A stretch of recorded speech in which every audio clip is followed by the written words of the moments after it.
పుల్లల చెరువు కమ్మవారిపల్లెలో ఇటీవల జరిగిన చోరీ కేసులో అంతర్రాష్ట్ర దొంగలుగా పోలీసు రికార్డులకు ఎక్కిన 2 నిందితులను అరెస్ట్ చేశారు. వారి వద్ద నుండి 10 లక్షల విలువైన చోరీ సొత్తు, బంగారం, వెండి ఆభరణాలు స్వాధీనం చేసుకున్నారు. ఎర్రగండపాలెం పోలీస్ స్టేషన్లో మార్కాపురం డీఎస్పీ నాగరాజు మీడియా సమావేశంలో వివరాలు వెల్లడించారు.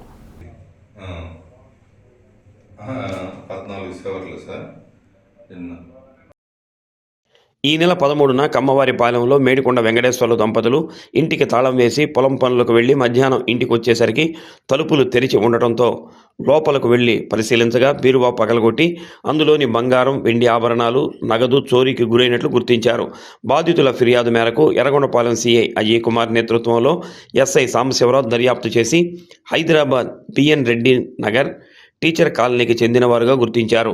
వారి కోసం హైదరాబాద్ వెళ్లగా నిందితులు మరల పుల్లల చెరువు ప్రాంతంలో చోరీ చేసేందుకు వచ్చారన్న పక్కా సమాచారంతో మల్లపాలెం వద్ద కారులో ఉన్న 2 నిందితులను అదుపులోనికి తీసుకోగా మరో 2 పారిపోయారని అన్నారు. సుమారు 100 చోరీ కేసుల్లో నిందితులుగా ఉన్న కొడావత్ రాజుతో పాటు సాయి కిరణ్ను అరెస్ట్ చేశారు.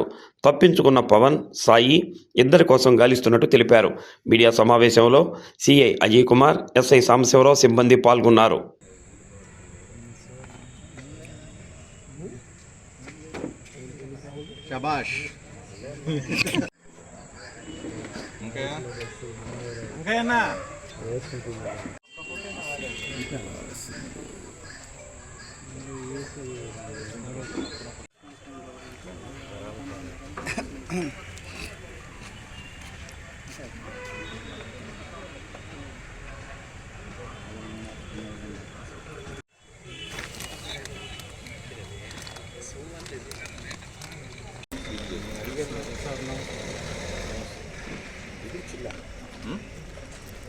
ఇది మనకు అక్కడ ఒకటి దొరికింది.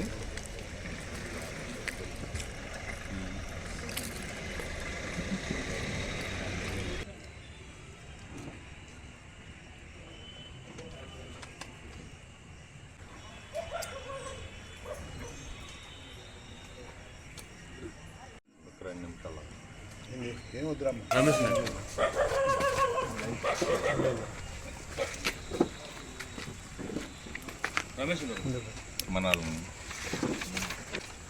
వెనకోళ్ళు తీసుకోవాలంటే ముందు కొంచెం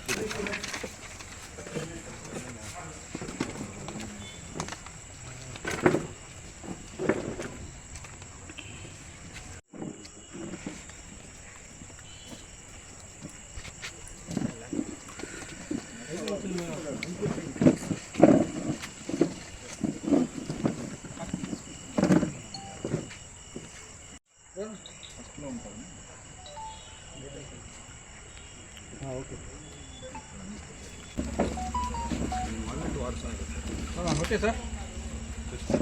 తీసుకుంటే